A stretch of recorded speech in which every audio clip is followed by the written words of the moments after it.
Liberty Nation with Tim Donner.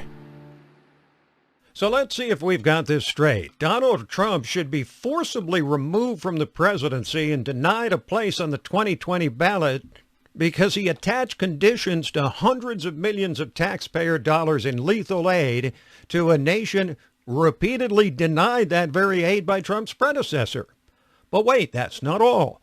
Trump should be taken down and off the ballot for requesting, though not receiving, an investigation of prima facie self-dealing with a foreign country by the second-ranking member of the previous administration, lining the pockets of his wayward son with millions of dollars, a guy who then fired the person investigating that son's company. But he's now a candidate for president, so we're not allowed to do that. But we're not finished. Trump should be disqualified from seeking re-election. Here's where the logic becomes twisted beyond recognition. Even though he, unlike the Democrats who voted against lethal aid in the Obama years, provided the means for that country to protect itself against slaughter by the very people the left still claims, even after the Mueller investigation, to be Trump's overlords, the Russians.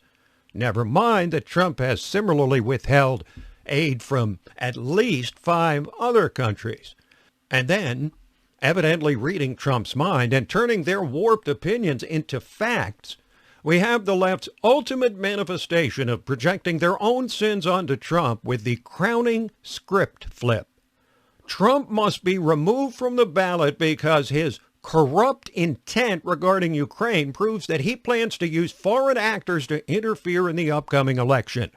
This, as the Attorney General continues an exhaustive investigation and prepares to release a doubtless blistering report on Democratic interference in the 2016 election.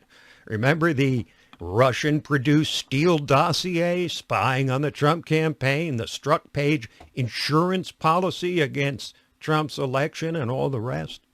They shout from the rooftops that Trump represents a constitutional emergency, a dire threat to national security, though never specifying the nature of that threat, and thus must be removed from office immediately. Then they wait 33 days to send their flimsy but urgent articles of impeachment to the Senate, where the Pied Piper of the Trump-hating band, Adam Schiff, offers this insight into mainstream Democratic thinking. We played it for you in the first segment, but I've got to read it for you again. The president's misconduct cannot be decided at the ballot box, for we cannot be assured that the vote will be fairly won. Lest you think all of this is pure lunacy, think again. This is the essential sum of the left's position circa January 2020. Illogical? Of course it is. But these are the preposterous conclusions drawn from minds deformed by unmitigated hatred for a man who's stolen their power and stripped them politically down to the toes. And increasingly, they've turned that hatred on the people who voted for Trump. Now, just because this pattern of blind, banana republic-style resistance has carried on for the entire 36 months of the Trump presidency does not make the behavior any less deeply disturbed.